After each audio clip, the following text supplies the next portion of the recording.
মাসে হাম ও উপসর্গে 450 ছাড়ালো প্রাণহানি। আজ আরও 12 শিশুর মৃত্যু, হাসপাতালে ভর্তি 1300-র বেশি। সিজারিয়ান বাচ্চাদের মায়ের শাল দুধ খাওয়ানো হচ্ছে না, বিভিন্ন কারণে বাচ্চারা পুষ্টি নিয়ে গ্রোথ করতে পারছে না, যেটার জন্য হাম বেশি আক্রমণ করছে।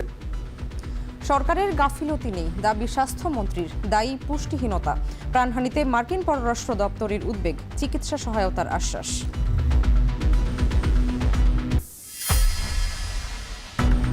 সম্ভাব্য প্রথম বিদেশ সফরে চীনে যাচ্ছেন প্রধানমন্ত্রী। রাজনৈতিক সম্পর্ক উন্নয়নই বড় কারণ বলছেন বিশ্লেষকেরা। অন্যান্য দেশ বিভিন্ন রকমের অসম শর্ত দিয়ে সহযোগিতা করে, চীন সেটা করে না। সেই জন্য আরেকটা কারণ যার জন্য চীনের সাথে আমাদের সম্পর্কটা এগিয়েছে এবং আরও এগোবে। কাল চাঁদপুর যাচ্ছেন প্রধানমন্ত্রী। খাল খনন এবং ফ্যামিলি কার্ড বিতরণ সহ নানা কর্মসূচি, বিকেলে জনসভায় ভাষণ।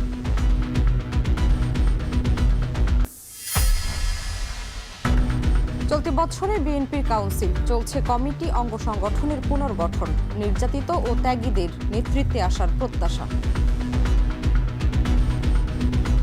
নিপীড়ন নির্যাতনের শিকার হয়েছে এবং দলকে পরিচালনা করার তার রাজনৈতিক সক্ষমতা রয়েছে।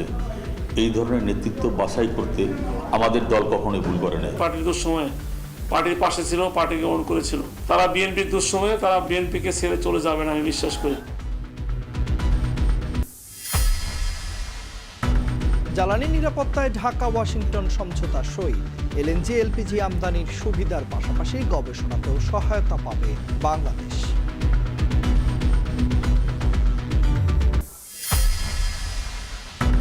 এবং যুক্তরাষ্ট্রের সঙ্গে চুক্তির বিষয়ে জামায়াতের সাথে আলোচনা করেনি অন্তর্বর্তী সরকার।